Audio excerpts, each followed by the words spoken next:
Muito boa noite, minha amiga, meu amigo. Seja muito bem-vindo, seja muito bem-vinda. 11 horas e 3 minutos agora, ou se você preferir, como a gente diz todo dia, 23 horas e 3 minutos. Este é o programa da virada. É o Eco Debates, aqui pela Eco TV. É o canal 9, NET Digital, e canal 96 analógico. Este é o programa de debates do grande ABC paulista. Muito obrigado pela sua audiência, obrigado pela sua sintonia. Você já sabe, eu sou o Tony Duarte e nós estamos aqui no Eco Debates. A partir de agora, está valendo a sua ligação, porque o programa é interativo. É 2379-4733, é o telefone que você liga e participa. Olha, hoje com a nossa querida entrevistada, a gente vai falar muito sobre meio ambiente. É um tema muito importante que eu tenho certeza que você vai gostar bastante e eu quero, é claro, a sua opinião, a sua participação. Inclusive, a gente vai falar sobre essa chamada Conferência da Organização das Nações Unidas, né? Que muita gente está chamando aí de Rio mais ou menos 20, né? Embora o nome oficial seja Rio mais 20. E daqui a pouquinho a gente vai falar sobre isso. Olha, hoje é o dia 27 de junho. E o nosso amigo Beza, o Fábio Beza, nos lembra que é o Dia Nacional do Progresso. Tá aí, tem tudo a ver com o meio ambiente. Bom, gente, deixa eu passar para você aqui o perfil dela, da nossa querida, vou falar o nome dela no final do perfil. Olha, ela tem 33 anos, é uma jovem ainda, nasceu em São Bernardo da Borda do Campo. Alô, nossa querida São Bernardo. Aliás, alô, todas as cidades do grande ABC paulista, né? São Caetano do Sul, a minha querida Mauá, Ribeirão Pires, Rio Grande da Serra, Santo André, Diadema, que maravilha. Ela é atriz, é jornalista e também ambientalista. Trabalhou em diversos projetos ambientais. Foi voluntária do Instituto Triângulo, que é Sea Shepherd. Esse Sea Shepherd é uma ONG de defesa dos mares. Olha, fez movimentos estudantil, foi voluntária no Corpo de Ação Voluntária do Parque Estadual Turístico do Alto da Ribeira, local de onde vem parte de sua família. Na juventude, representou o Brasil em encontros mundiais de lideranças. Além disso, organizou o primeiro encontro latino-americano para lideranças jovens, envolvendo pessoas de diversas nacionalidades, incluindo povos indígenas. Eu falo dela, a companheira, nossa colega, Agnes Franco. Agnes, boa noite, seja bem-vinda. Boa noite, Tony, obrigada. Prazerzão estar aqui. Ô Agnes, o prazer é nosso. Agora eu pergunto para você, você é jornalista e é ambientalista. Você sabe que o jornalista, o radialista também, nós somos formadores de opinião pública, né? O que você acha que o jornalista pode fazer nesse sentido? Que ele tem um instrumento da comunicação, ele tem a palavra, ele escreve, ele fala, ele comenta. Você não acha que o jornalista poderia fazer mais pelo meio ambiente, hein? Não tenho dúvida. Não sou jornalista, né, Tony? Mas acho que todos os profissionais, assim, o papel do jornalista é muito importante, como você disse, porque ele é, por natureza, formador de opinião, porque ele é o detentor da maioria dos canais de comunicação. Mas hoje a coisa da comunicação mudou muito, né? Claro. Então, a possibilidade de escrever, de fazer um vídeo, de se comunicar, está na mão de todo mundo. Então, eu acho que entender a importância do seu papel não é só do jornalista, não é só daquele que é entendido como formador de opinião. É do professor, é do cozinheiro. É da coletividade. É a escolha que você vai fazer na sua atuação social, né, profissional, dentro da tua família. E como é que você acha que está essa formação dos profissionais, do jornalista, do cozinheiro, do administrador? Será que as nossas escolas estão formando as pessoas no sentido da importância da preservação ecológica? Eu fico imaginando, por exemplo, uma criança que hoje está no prezinho, aquele que está no primário. agora mudou, nem mais é primário e ginásio como era na nossa época, agora é o chamado ensino fundamental, mas quem está no ensino fundamental ou no ensino médio, será que o adolescente, ele recebe lá alguma carga de informação de uma professora? Será que há uma disciplina? Porque deveria talvez haver já uma disciplina. Tem matemática? Não tem, gente? Tem português? Não tem inglês? Tem até espanhol agora nas escolas? Será que tem lá uma aula de educação ambiental para ensinar o camarada, ó, joga o lixo no lixo, cuidado com a sacola plástica, como está aí, daqui a pouco a gente vai falar sobre isso aí, que há outras resoluções, né? Mas deveria haver pelo menos uma disciplina, já que o mundo está tão atordoado com o efeito estufa, com o carbono e tudo mais, por que já não tem uma disciplina sobre meio ambiente nas escolas, Agnes? Então, na verdade, existe aí um direcionamento, se eu não estou enganada, do governo estadual, no sentido de incluir como matéria interdisciplinar a educação ambiental. Mas não foi incluído ainda. Foi, teoricamente. Foi teoricamente. Né? Mas na prática isso é bem pouco aplicado. Infelizmente, assim, a condição de educação estadual hoje é muito ruim. A gente tem, para você ter ideia, o salário dos professores não tem um reajuste considerável há 10 anos, é um período muito longo. Em São Paulo? Estamos falando do nosso estado, nossa aqui de São realidade. Paulo. E a educação fundamental, ela é de responsabilidade dos municípios. Então, aí cabe aos municípios o trabalho de desenvolver isso, primeiramente na formação dos professores e depois para que isso chegue aos alunos. O meu filho, ele tem 9 para 10 anos de idade, não estuda aqui na região e ele tem uma formação até que aceitável em termos de compreensão ambiental. Aqui no município de Santo André, na região do ABC, acho que ainda falta algumas iniciativas nesse sentido. Certo. Mas, de qualquer modo, quando você me fala de formação, das pessoas saberem o que está acontecendo e tal, tem um dado interessante do Instituto Acatu, pelo consumo consciente, que aponta o seguinte, que 89% da população brasileira é consciente em relação às responsabilidades socioambientais. E pratica essa responsabilidade? Não, desses 89%, 0,01% é mobilizada. Ou seja, faz alguma coisa conscientemente. Quer dizer que o camarada sabe que precisa preservar, mas não preserva. Não preserva, não pratica. Talvez até por não saber o que fazer, né, em muitos casos. Mas o fato é que a gente ainda está muito longe de onde a gente precisa chegar. Muito bem. Agnes Franco, jornalista, ambientalista, atriz também, Agnes? Atriz. Olha, mas você fez o curso de atriz e... Eu estudei na Fundação das Artes. Mas atuou como artista? Trabalhei, vivi Chegou 2, 3 anos peças? só com Olha, teatro. Fala uma peça famosa que você fez aí. Famosa não fiz, mas acho que a peça mais marcante, com certeza a peça mais importante e marcante que eu fiz foi Isso é Só o Fim, com a Companhia Grit de Teatro em São Caetano. E lá foi uma peça inteira construída a partir de manchetes de jornal e que narrava um pouco da realidade social brasileira. Eu fazia uma mendiga retirante que vinha do Nordeste, era uma peça bem forte. Mas hoje você está praticamente atuando nessa área ambiental. Você não está trabalhando hoje em nenhuma mídia, nem imprensa, essas coisas? Eu terminei um projeto agora, eu era editora-chefe de um jornal chamado Econotícias, em Barueri. Certo. Foi um projeto que durou 6 meses, ele terminou no mês passado. Apoio da prefeitura, não? Não, com apoio era uma iniciativa de uma ONG chamada Movieco, lá de Barueri, uma ONG bem atuante ali na região. E eu estava, então, na editoria desse trabalho. Agora, a gente está com o projeto aqui na Eco TV de volta. Certo. Né, que é o Ecoefeitos, é um programa que a gente fez já há alguns anos atrás, ele esteve no ar. Eu reformulei, né, o canal na época passou por algumas transições. E esse seu projeto do Ecoefeitos, eu sou testemunha. Ela foi premiada agora no mês passado. Foi mês passado que nós tivemos juntos? Esse mês. Foi começo desse mês, não foi? Dia 5. No começo desse mês, dia 5, estivemos na Câmara Municipal de Diadema. E esse projeto da Agnes, sou testemunha, foi premiado lá pelo, como é que chama lá? A comenda lá, é o selo ambiental, né? Dorothy Stan. Olha que interessante. Você ganhou, outras empresas ganharam também. O que você acha daquele projeto lá em Diadema? É interessante, Eu acho né? super importante. importante. Esse tipo de iniciativa, Leti, assim, que eu até falei naquele dia.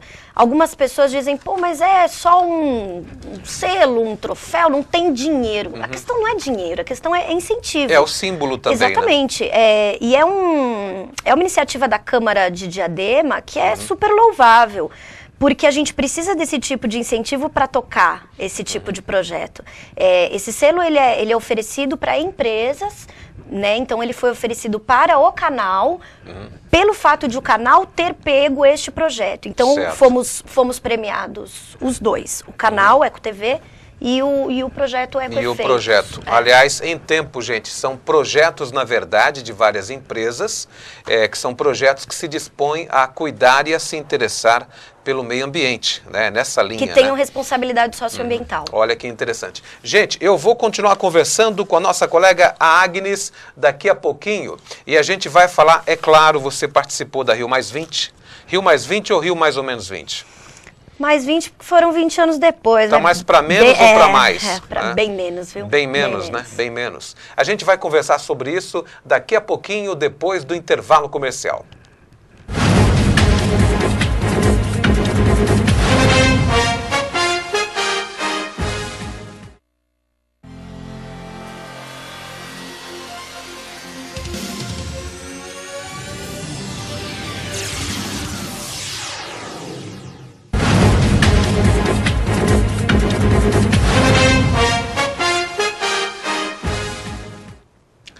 Ok, minha amiga, meu amigo, já estamos de volta agora. Olha o digital marcando ali, gente, 11 horas e 17 minutos na Grande São Paulo, principalmente aqui no nosso querido Grande ABC.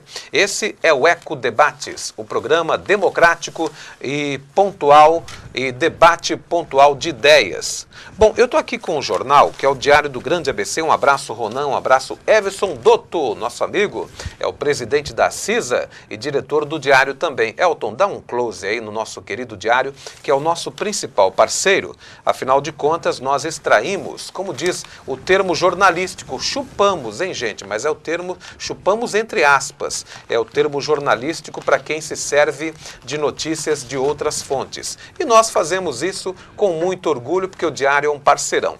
Olha, hoje é quarta-feira, 27 de junho, ufa, o mês está chegando ao final.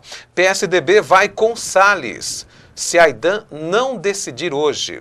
Ricardo Torres afirma que Dinaz Exer está se fazendo de vítima.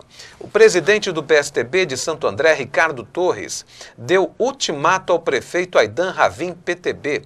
Hoje é o prazo final para que o chefe do executivo andreense aceite a indicação de seu nome para vice na chapa que tentará a reeleição. A aliança estava definida até o Diário, olha só, tá aqui, hein, gente? Até o Diário revelar que o tucano mora na capital, candidato a vice, o que poderia trazer problemas junto à Justiça Eleitoral. E isso fez Aydin recuar.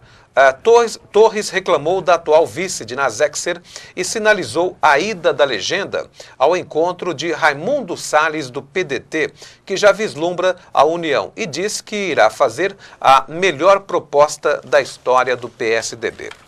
Mercados da região, atenção Agnes, olha só gente, mercados da região voltam a distribuir sacolinhas. A coisa azedou para o lado dos mercados, hein? A justiça entrou na parada. Os mercados prometem voltar amanhã a distribuir sacolas plásticas. As lojas também terão 30 dias para disponibilizar embalagens em material biodegradável ou papel. Empresas dizem que vão cumprir determinação da Justiça.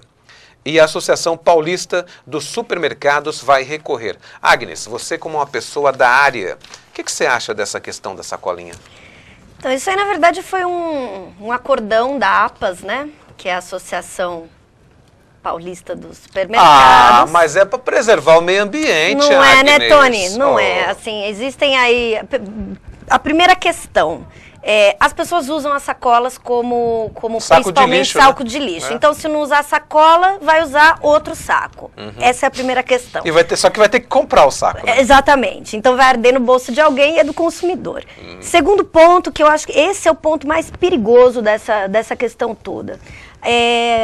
A gente tem aí uma das alternativas que está sendo a mais usada de sacolas plásticas, que são as sacolas feitas de fécula de batata, de mandioca, que são as consideradas biodegradáveis. Mas é biodegradável mesmo? É biodegradável, porém ela precisa de um determinado ambiente adequado para se decompor. A compostagem dela não é natural como se fosse a batata.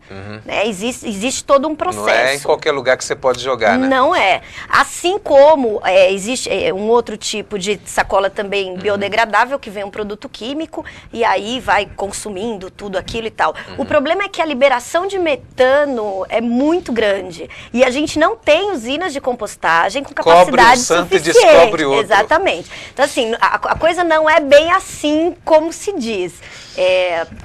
Ainda há polêmica sobre isso. Eu não estou nem de um lado nem do outro.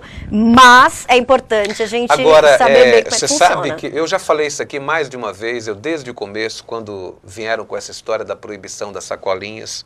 Aliás, há uma informação que os supermercados, com essa história, economizam quase 500 milhões de reais por ano. Exatamente. Né? Isso aí, na verdade, é a questão do bolso do empresário. É verdade essa. Não tem preocupação nenhuma com o lado ecológico, mesmo porque é aquilo que você falou, o cara tem que comprar o saco de lixo. Ele vai comprar. Que é saco plástico, e aí vai onerar o bolso do cidadão. Tony, você sabe que teve uma pesquisa que foi feita na Inglaterra, e que é o seguinte, o cara quando ele compra a sacola que não é retornável, ele precisa usar essa sacola, segundo essa pesquisa, durante 8 anos para poder compensar a não utilização das sacolinhas plásticas. Eu não estou defendendo o uso das sacolas plásticas. Certo, não, é claro. Não é isso que fique claro. Eu acho que a gente tem que ter uma cultura, sim, de não utilização sempre que possível. A gente tem que ter uma cultura, sim, de separação adequada do lixo. E a gente tem que saber, principalmente, o produto que a gente está comprando, enfim, o que é realmente necessário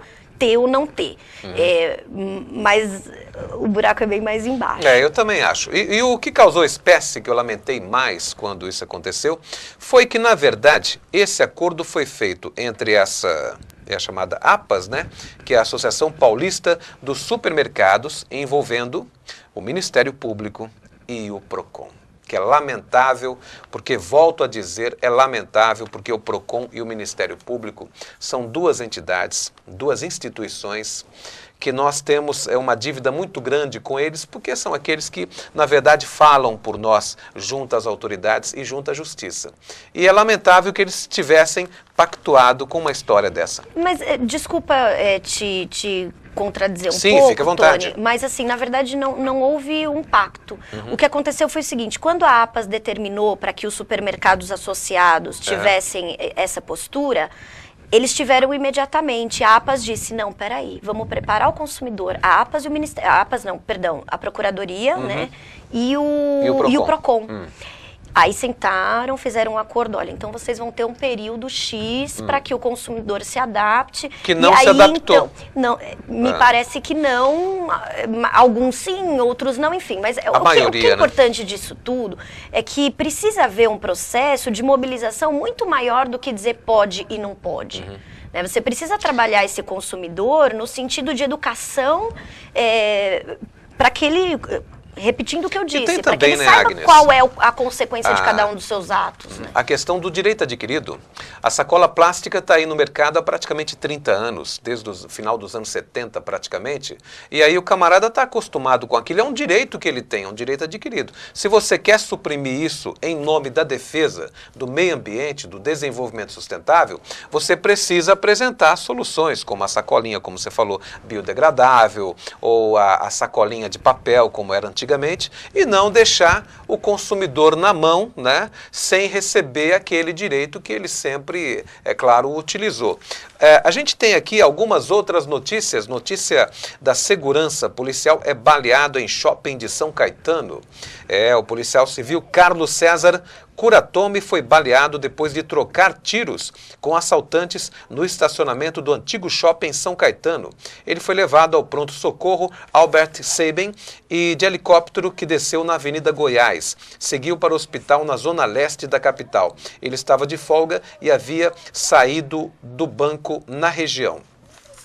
Olha, a população de Mauá tenta manter posto, é o posto do São João. A Prefeitura de Mauá pretende fechar o posto de saúde da Vila São João.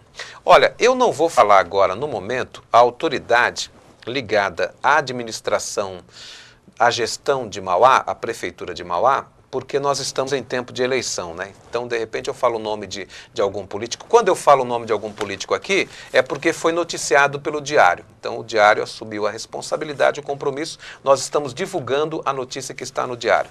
Mas veja bem, esteve aqui um pré-candidato pelo PT, que eu conheço de longa data e que é uma pessoa muito respeitada na cidade de Mauá. Há alguns dias atrás, eu perguntei para ele se o PS do São João ia fechar quando abrisse a UPA lá do Maringá. Ele falou, o PS, o pronto-socorro, né, o pronto atendimento vai fechar, mas o posto de saúde não fechará, o posto do São João. Causa espécie essa notícia. Ó. A Prefeitura de Mauá pretende fechar o posto de saúde da Vila São João. E eles disseram que não ia fechar via alguém da prefeitura que esteve aqui conosco. Assim que a unidade de pronto atendimento do Maringá estiver pronta, a população reclama e pede que os dois locais se mantenham ativos. Olha, gente, são as principais notícias do Diário do Grande ABC e a gente vai voltar a falar mais alguma coisa sobre essas manchetes. Eu já tenho uma ligação aqui, é da Terezinha. Olha, e a Terezinha pergunta, né, Agnes? É aquilo que a gente está falando. E os sacos de lixo, Agnes, como é que faz? É porque o cara acaba comprando saco de lixo. Tem alguns sacos de lixo que eles são recicláveis, mas ele já está no final da sua vida útil. Né? Então, o que acontece é que ele já foi, depois dessa utilização, ele de fato não ia poder virar mais nada. O que me parece que é mais adequado, a gente tem aí algumas alternativas, desculpa, não quero desmerecer o Diário, muito pelo contrário, mas assim, a gente lê a notícia no jornal e depois faz o que com ele? Uma das alternativas é reaproveitar e fazer uma espécie de saquinho para reaproveitar, porque o processo de decomposição do papel é muito mais rápido do que o processo de decomposição do plástico. Mas ainda a gente deve usar esses saquinhos de supermercado que a gente tem para usar o lixo, e quando for comprar saquinho de lixo, quando não tiver alternativa, o mais adequado é procurar aqueles que são reciclados já. Muito bem, 11 horas e 27 minutos na Grande São Paulo, Eco Debates aqui pela Eco TV, canal 9 NET Digital, canal 96 NET Analógica, o 2379-4733 é o telefone que você liga, participa, faça perguntas, dê a sua opinião, a sua participação é importantíssima. Hoje nós estamos aqui conversando com a Agnes Franco, está falando sobre desenvolvimento sustentável. No próximo bloco, a gente vai falar da cúpula do Rio +20. Agora a gente vai para um break e daqui a pouquinho, é claro, a gente volta.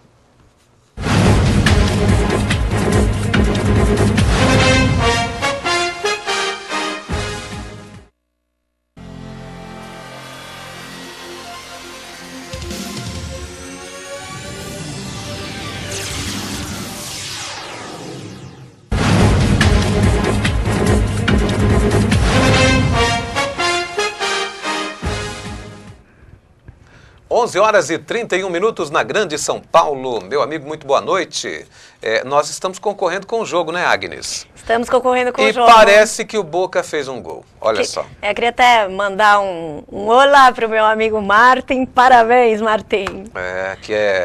Ele é do torcedor doente do Boca. Ele é argentino, portenho. Olha só, cara. Aliás, no dia de hoje, tem muitos portenhos espalhados pelo Brasil afora, principalmente aqui em São Paulo, né? Mas, Agnes, vamos falar um pouquinho da Rio +20. Eu até estava conversando agora há pouco, você se faz acompanhar pelo Vinícius. Vinícius é seu esposo? Futuro esposo. Um abraço, Vinícius. Está nos acompanhando aqui no hall da empresa. E eu dizia para ele, no meu entendimento jornalístico, eu acho que o nome desse encontro no Rio até é meio equivocado. Porque quando você vai procurar o significado de conferência, Conferência, na verdade, é um encontro, é uma assembleia, é um congresso. Se você chamasse de congresso, é a mesma coisa que conferência. Agora, se fosse cúpula, porque eu me lembro que em 92, há 20 anos atrás, eu estava inclusive lá em Fortaleza, né? Alguns colegas, né, conheci alguns ambientalistas, amigos da gente, jornalistas que vieram aqui para esse encontro, e o nome era cúpula. Cúpula já é, na verdade, um encontro de chefes de estados que tem poder de deliberação. E talvez o nome correto fosse conselho, porque o conselho é onde as pessoas deliberam o que vão fazer. Agora, a conferência, Agnes, é para conversar, é para jogar a conversa fora. E no final das contas... Foi exatamente isso que aconteceu. Você esteve lá, né? Qual foi a sua impressão? Estive lá, assim, a gente acho que tem dois pontos diferentes que fazem parte de uma mesma coisa que a gente tem que esclarecer. A primeira é o que foi a conferência da Rio+20, onde você precisava fazer parte de uma organização, onde você precisava ser do governo, ou enfim, para participar. Não era aberto. Não era aberto. Já está errado. Inclusive, eu para entrar lá foi um parto, porque eu não consegui minha credencial de imprensa, né? Gente muito pequenininha, não é tão fácil. Mas, enfim, conseguimos chegar. E aconteceu, paralelamente, um outro encontro, que eu acho que o resultado foi muito melhor, inclusive, que foi a Cúpula dos Povos. Que era um encontro, e aí veja, a Cúpula dos Povos. Que não tinha nada a ver com a Rio+20. Que reuniu, em média, 7.000 organizações da sociedade civil, em mais de 14.000 encontros que aconteceram durante o período de 10 dias no Rio de Janeiro. E foi um evento, eu acho que muito positivo. Dali surgiram alguns documentos, alguns encaminhamentos da sociedade civil muito importantes. Mas, enfim, esse foi um movimento... E, assim, eu até queria dizer que ele foi organizado por 33 ONGs, né, organizações internacionais. Uma das principais, inclusive, é a Friedrich Ebert, que está no Brasil, é uma ONG alemã que trabalha muito nessa coisa da inter-relação da sociedade civil versus políticas públicas. E o que estava se discutindo na conferência da Rio+20 era em termos de governabilidade mesmo, né? Então se discutiu economia verde, se discutiu a erradicação da pobreza, enfim. Nesse gancho da erradicação da pobreza, eu me lembro que houve uma fala da presidenta Dilma Rousseff, a nossa presidente, que tanto o Brasil como a China propuseram um fundo, olha que ideia interessante. O Brasil e a China propuseram um fundo de 30 bilhões de dólares anuais para poder combater e até erradicar a pobreza. Só que essa ideia não foi aceita, Agnes. Os países da Europa e os Estados Unidos disseram não. Disseram não, porque aí também é o seguinte, vamos lá, o nome do encontro Encontro Mundial, Conferência das Nações Unidas para o Desenvolvimento Sustentável. O desenvolvimento sustentável, esse conceito, ele sai lá do relatório de Brundtland, em 72, enfim, da ONU, mas ele é uma solução do próprio capitalismo para uma crise que a gente vive hoje, ambiental e social, enfim. O problema é que quando os caras lá atrás falaram, porque a gente precisa equilibrar o social, o ambiental e o econômico, ninguém imaginava que o capital ia entrar na crise que entrou, né? Então, o que aconteceu é que nessa balança, o capital ainda pesa mais. E diante da crise dos países europeus, os próprios países recuaram naquilo que poderiam ter avançado aqui. Então, mesmo antes da conferência, a gente já estava bem pouco esperançoso. O próprio secretário da ONU, ele fez algumas falas e foi criticado por conta disso mesmo antes da conferência, porque ninguém tinha otimismo com relação a esse documento. E no final foi isso mesmo. Houve acordos bilaterais de alguns países que foram importantes, como algumas parcerias que o Brasil fez com a China, mas tudo isso me parece muito positivo, muito mais no sentido de resolver um problema do capitalismo e da crise que a gente vive hoje do que para resolver questões sociais e ambientais. E aí, meu amigo, eu vou falar para você, eu não faço parte do grupo dos otimistas, não. Eu faço parte da ala meio xiita. Você acha que não houve avanço algum? Não Agora, houve. Você lê o documento ele é todo assim. Nós reconhecemos que Nós aceitamos que... Tem uma parte que aquilo é uma ofensa à inteligência de qualquer pessoa, que diz o seguinte, reconhecemos que muitas pessoas, veja bem, está escrito assim, reconhecemos que muitas pessoas, especialmente a população mais pobre, precisa do ecossistema para sobreviver. Peraí, então muitas pessoas significa que tem uma parcela que não precisa do ecossistema para sobreviver? Demagogia pura. Tá falando de quê, meu amigo, sabe? Mas olha, eu me lembro que nessa cúpula de 92, falava-se, eu não ouvi muito essa palavra biodiversidade. Eu não sei se é porque a palavra era cunhada há pouco tempo, nos anos 80, 70, e em 90 ela estava fresca ainda, a questão da biodiversidade. Mas eu me lembro que conversando com colegas nessa época, que participaram assim por alto, falava da biodiversidade, da questão dos animais, das plantas, tudo mais, mas acabou se esquecendo da biodiversidade cultural.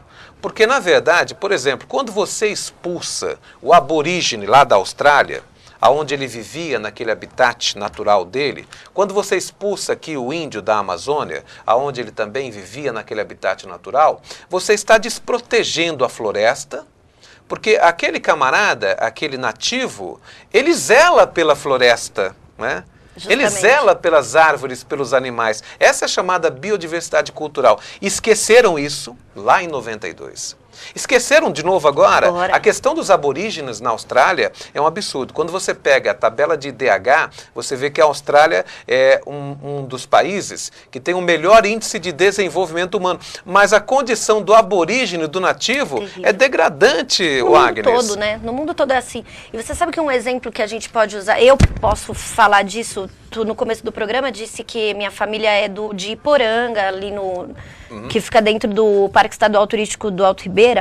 Quando, se eu não estou enganada, na década de 50, aquilo virou uma reserva, disseram para a população assim, olha, é o seguinte, agora vocês não podem caçar, vocês não podem colher palmito, vocês não podem plantar, porque para plantar você precisa tirar um pouquinho da mata. E a população perdeu a sua possibilidade de subsistência.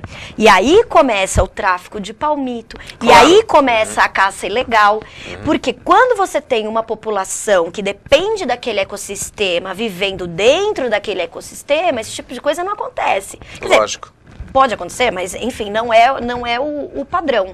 E agora, de novo, os povos indígenas continuam sendo ameaçados, a questão no Alto Xingu é grave, o governo brasileiro tirou da gaveta alguns projetos da época do governo militar, de usinas hidrelétricas. Usina hidrelétrica não é limpa, não é limpa. Não é energia limpa? Não pode ser.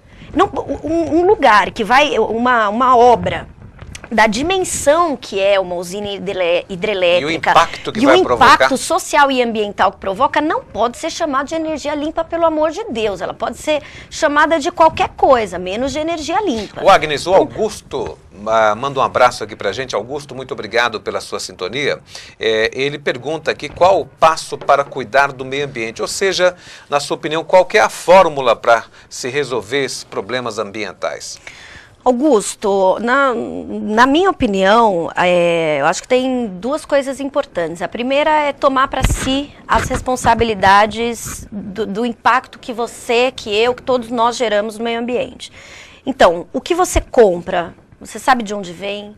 A gente sabe como é feito? A gente sabe qual é o impacto disso para o meio ambiente? Se não sabemos, precisamos nos informar. Acho que essa é a primeira arma. E a segunda arma é o bolso, o poder de compra. Como a gente estava conversando aqui, o capital, o dinheiro ainda é o que manda.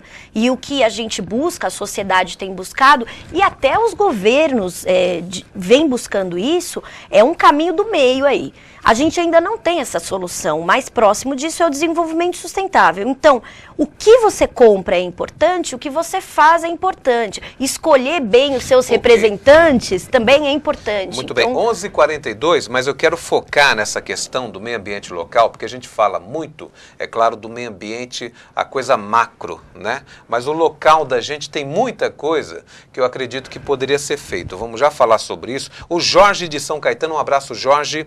Como é que está o projeto Eco? O que tem em mente? O projeto Eco, eu acho que é esse projeto que você se referiu aqui agora. Jorge, o Ecoefeitos, a gente retomou e reformulou o projeto todo, ele vai voltar para a grade de programação, possivelmente às quintas-feiras à noite, a gente está definindo o horário ainda. Vamos voltar, eu não posso te dar a data porque a gente ainda está acertando alguns detalhes desse novo formato, que é novo para a gente também.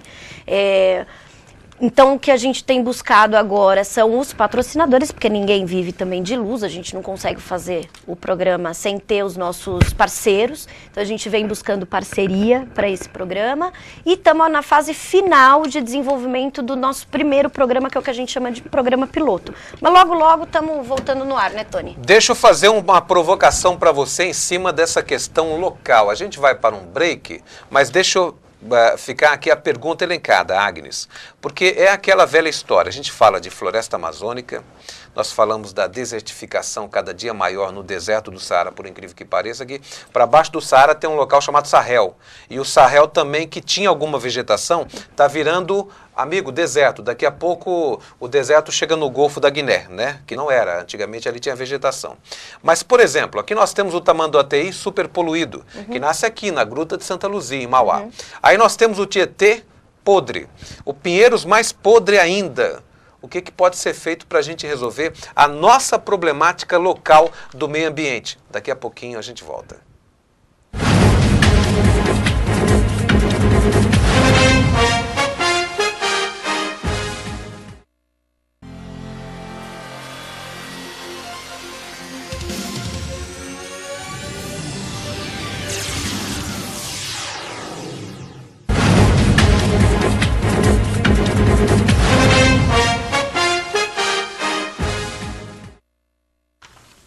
Muito bem, minha amiga, meu amigo, já estamos de volta aqui, agora 11h47, é o programa da virada, é o Eco Debates pela Eco TV, canal 9 é digital e 96 analógico, é onde você sintoniza, você recebe a nossa imagem. E muito obrigado pela sua audiência. Hoje eu estou com ela, a Agnes Franco, e estamos falando sobre desenvolvimento sustentável, meio ambiente, ecologia, que no final das contas é quase que uma coisa só, né, Agnes? Tem alguma diferença?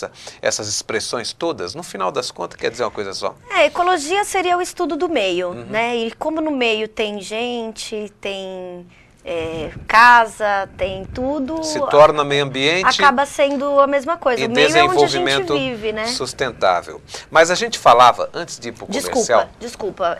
Só uma coisa. Desenvolvimento sustentável já é o processo de desenvolvimento da sociedade com sustentabilidade. Certo. Tem uma diferença entre sustentabilidade e desenvolvimento sustentável, que é bem grande.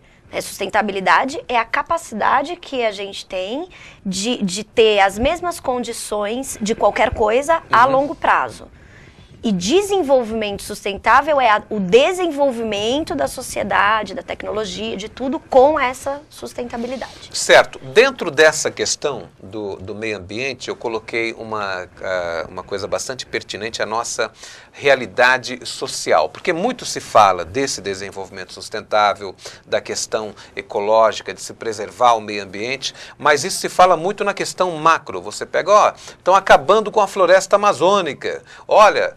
estão acabando com aquela região, como eu falei, lá do Saara, tudo mais. Só que a gente esquece que aqui do nosso lado nós temos o rio Tamanduateí, completamente, hoje, um canal a céu aberto de esgoto, que vai ser lançado dentro de outro canal de esgoto, que é o Tietê, infelizmente, que recebe outro canal, que é o Pinheiros, e a gente acaba se esquecendo que esses rios estão mortos há muito tempo e nós precisamos recuperar as nascentes, os afluentes. O que pode ser feito local para resolver os nossos problemas?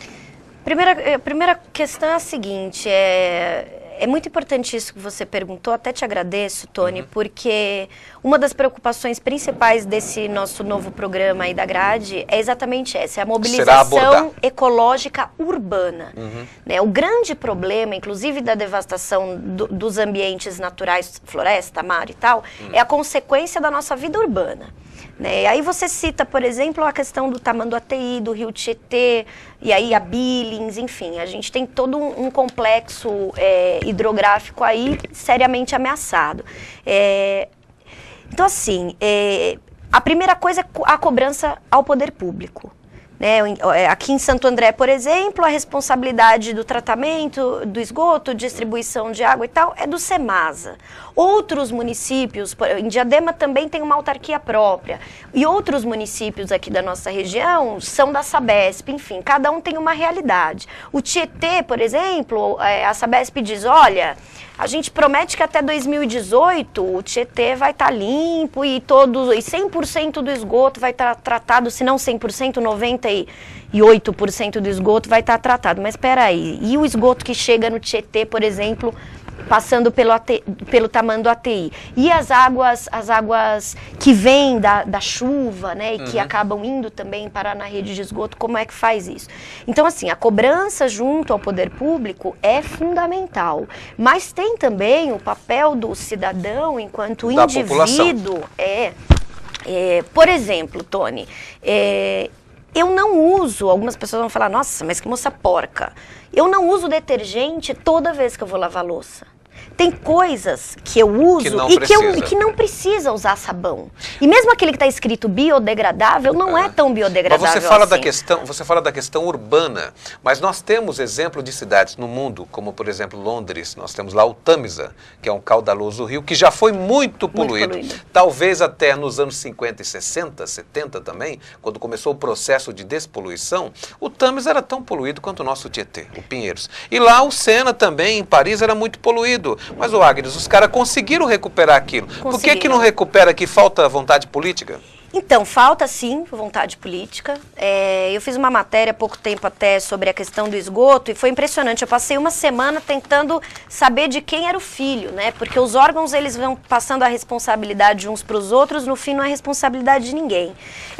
Mas, na verdade, eu não sou geógrafa, não posso entrar em detalhes técnicos, mas sei que existe uma diferença muito grande entre o Sena, o Tâmisa e o Tietê em termos hidrográficos mesmo. Eu não sei dizer se é profundidade, se é velocidade de água, se é uma relação de afluentes, mas eu sei que... O tratamento teria que ser outro, teoricamente. Em alguns debates que eu participei, isso ficou bem claro. Olha, o Joaquim, um abraço, Joaquim. Se você um dia, em cima do que a gente está falando, se você um dia acredita que verá os rios limpos, é a pergunta do Joaquim. Doutor Roque, um abraço, Roque. Conheço a seriedade da Agnes e queria saber se ela tem a mesma ideia de que todos no futuro, Agnes, vamos ter a tal da ecoconsciência. Olha aí. Ô, doutor Roque, meu querido, um beijão para você, viu?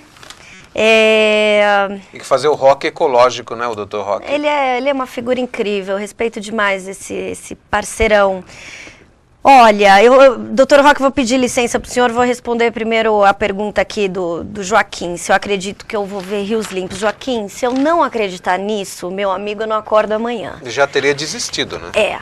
É difícil, é muito difícil, mas por mais que o ser humano tenha esse comportamento que mais parece um gafanhoto, ainda assim eu acredito que as pessoas vão acordar e vão entender que precisa abrir mão de certas coisas para que a gente continue garantindo não o planeta, mas a espécie humana, porque o que está em jogo é a preservação da espécie humana, porque o planeta, ele depois ele se regenera, como já em diversas outras vezes aconteceu. Em cima disso aí é que eu quero discutir com você um assunto bastante interessante. A gente tem pouco tempo, mas aqui o negócio é breve. Olha, existe, na verdade, um especialista nessa área ambiental que se chama Luiz Carlos Molion.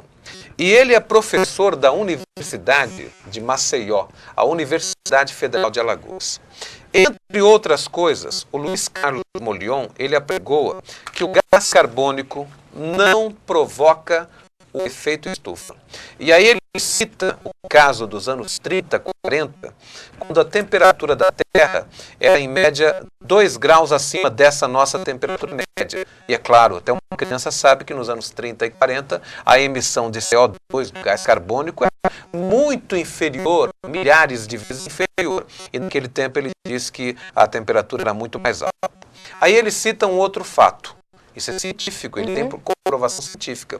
Entre o ano 800 e 1200, que compreende a Idade Média, os vikings, a temperatura da Terra era tão alta, muito mais alta que hoje, talvez 6, 7 graus acima, né? Me parece que é isso, que os vikings colonizaram a Groenlândia, que é um cubo de gelo, a Groenlândia, e o norte do Canadá, que é outra região extremamente árida, inóspita, extremamente inóspita, porque é só gelo, amigo, está ali na boca do Ártico. E os vikings teriam não, ele tem registro dos arqueólogos, né?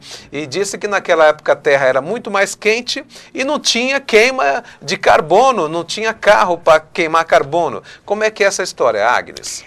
Não sou climatologista também, mas vamos lá. A ciência também disse que a Terra, que a Terra, como é que é? Que o Sol girava em torno da Terra, né? A ciência disse isso também. A ciência já disse tanta coisa, disse tanta coisa. Então o ovo é bom, o ovo é ruim, isso é bom, isso é ruim, bom. Ele não é o único. Existem outros cientistas que defendem essa mesma opinião. Agora é o seguinte, eu não preciso ser climatologista, eu não preciso ter concluído minha faculdade de biologia para saber que tudo no planeta é uma rede. Assim como o meu corpo é uma rede de células, e se a gente faz um machucadinho, ou se a gente tem um problema no fígado, no pulmão, isso interfere no mecanismo todo, para que o planeta é a mesma coisa. Então, ele não precisa ser muito inteligente. Ele pode vir com o dado que ele quiser, que não vai me convencer. Agnes, não precisa ser muito inteligente para saber o que é certo e o que é errado. É uma questão de lógica, né? Aristóteles diria que é uma questão de lógica. Olha, deixa eu dar mais uma lida aqui no nosso querido diário. Famílias pedem reajuste no valor de bolsa aluguel. Famílias que deixaram a zona de risco no Jardim Santo André. Estão recebendo apenas R$ 380, quando as casas custam, em média, R$ 500, R$ 600. Olha aí, a Prefeitura de Santo André, para poder ajudar aí essa grande população. E não é pouca gente não, viu? É muita gente. Agora, esse aqui é um outro problema ambiental, porque as pessoas moram em zona de risco. Em Mauá, 10% da população mora em área de manancial, que você sabe que é uma área produtora de recurso hídrico, produz água. Como é que pode ser feito para resolver isso aí? Muito problema local. Eu estou aí na esperança do que a presidente Dilma e o governo federal apontaram aí há pouco tempo. Está sendo discutido o Código Florestal, né? E o Código Florestal prevê algumas ações, não sei se muito eficientes. Você concordou com a redação final do Código? De jeito nenhum, de jeito nenhum. É outro... É difícil, né? Porque também fica muito fácil eu apontar o dedo para presidente, enfim. Mas você acha que o Código Florestal está beneficiando o agronegócio? Eu acho que está em cima do muro, mas ainda beneficia mais o agronegócio do que o pequeno produtor, a agricultura familiar e principalmente a manutenção das florestas. Eu acho que não dá mais, a gente vive um momento, gente, que não dá mais para esperar 50 anos para resolver o problema. Daqui 50 anos não vai ter floresta para resolver o problema. 50 anos, a Amazônia virou Saara. É inadmissível a exploração dessas regiões. Então, eu acho que é um código extremamente benevolente, mesmo com os vetos, que acho que a presidente foi muito correta em fazer aqueles vetos, mas mesmo assim, há uma indicação aí também do governo federal de elaborar um código, seria uma espécie de código florestal, mas para as áreas urbanas. E existe vontade política de alguns setores de trabalhar melhor as populações de área de risco. Então, ok, Agnes, infelizmente o nosso assunto é bastante interessante, pertinente, é do interesse da maioria, mas nós infelizmente não temos mais tempo, né, Elton? O Elton já sinalizou ali, ó, é 1 minuto praticamente para acabar. E eu peço para você, colega jornalista, fazer o comentário final. Queria primeiro agradecer, Tony, prazerzão, agradecer todo mundo da Eco TV, adoro estar aqui, bacana poder falar com todo mundo. Assim, vim aqui como convidada, estou super contente, mas não sou dona da verdade. Tudo isso é um caminho longo que a gente tem a seguir, mas eu acho que o mais importante é a gente ter consciência de cada atitude nossa. E como diz os meus amigos do Instituto Triângulo, a atitude muda tudo, né? O Fábio Beza falou que quando você vier, o Fábio Beza é o nosso editor, gente. Quando você vier aqui a próxima vez é para você trazer uma lembrancinha da Rio mais ou menos 20, que é uma sacolinha plástica. Tá vendo? A gente tem que parar de consumir, gente. Pode não. Pô. Agnes, Deus abençoe. Amém, obrigada. Muito obrigado, gente. Não temos mais tempo. Amanhã estamos de volta a partir das 11 da noite com mais uma entrevista pontual aqui no Eco Debates. Muito obrigado pela audiência. Fiquem todos com Deus e até amanhã.